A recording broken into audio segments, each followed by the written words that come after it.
Hi, hello, welcome to Spell Day. We're covering a spell every single day of the year from the 5e PHB +3. Those supposed to be spells are homebrew spells. We're at +2 at the moment. You can head back in playlist to find them. And today's spell is Rope Trick. Okay, right. There. You're flying now. Oh, so I am. See? Magic. Now. Bow. Probably just on a rope. A rope? What's the rope attached to? Well, me, obviously. Second level transmutation.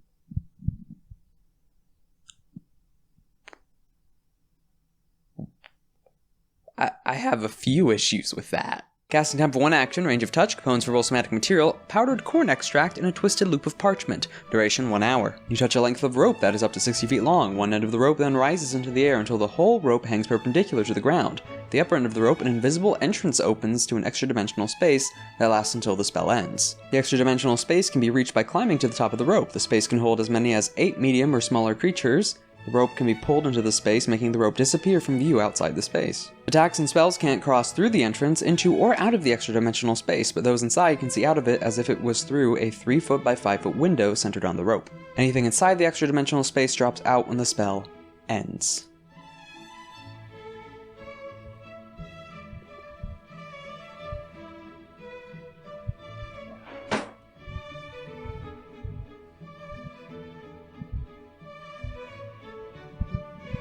I mean, what to bring up?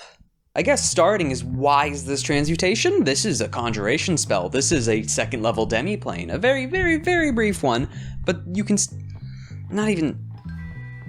It's even better than that. Okay, for different reasons. Not just straight up better than demiplane, but demiplane itself is more for the permanent storage or residency of a specific space that you can make. It's more the benefit of having that you can go back to. In the middle of combat, it's a guaranteed open for 1 hour unless it's dispelled. That's where you don't use it in combat that often. With Rope Trick, it lasts for the hour anyway, but you can head up through the entrance and then it can be invisible when you draw the rope up.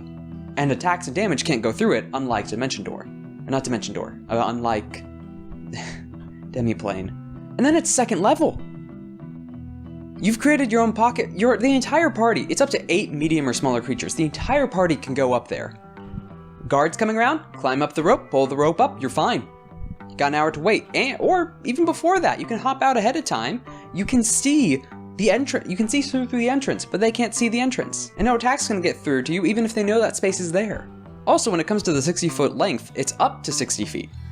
You can cast this on a rope that's only 10 feet long. And at that point, you just have to climb a 10-foot tall rope and you're in an extra dimensional space and pull it back up. Because the one downside, if it had to be a certain height of rope, like 60 foot, you might not get up there fast enough before something catches around to you, or pulls you down off of it.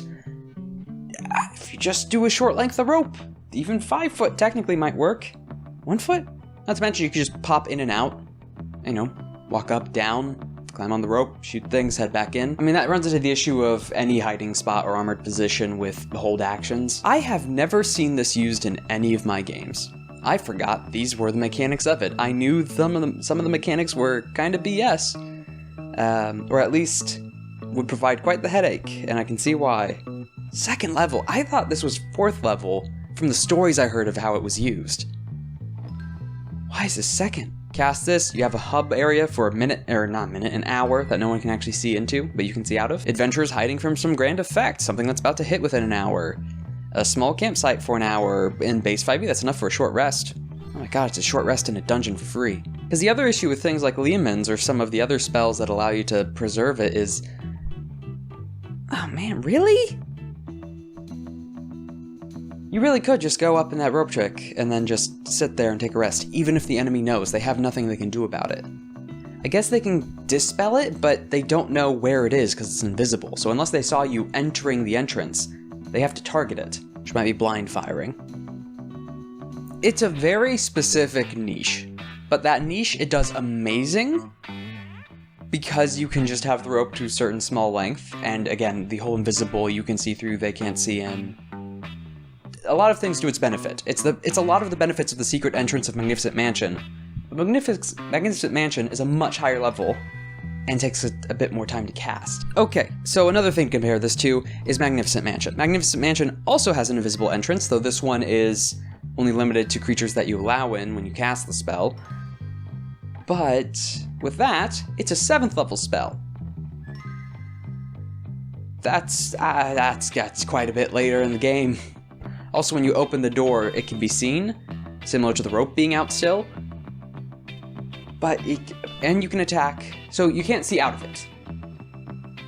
But you can attack through it, if you have the door open, but then anyone can see the entrance. So, Magnificent Mansion, 7th level, takes a minute to cast. Also provides a visible entrance, a place where you can hide. It can hold a lot more creatures, but also has the downside that if you open the entrance, they can see it, which I guess is similar to the rope.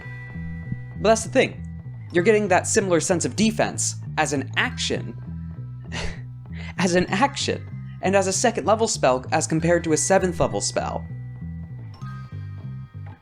It's a specific niche, but in fulfilling that niche, it really does it well in the sense of action economy and material components and spell slots. Very specific niche.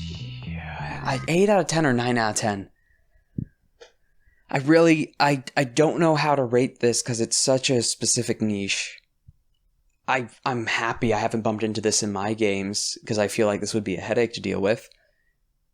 But, oh man. 9 out of 10. It's just a really cheap spell for what it gives you. Yes, specific particular niche, normally only for adventurers, not many world building implications for it, but if you need a hidey hole, if you need a safe spot, if you need a place to take a short rest in the middle of a dungeon that no one can find,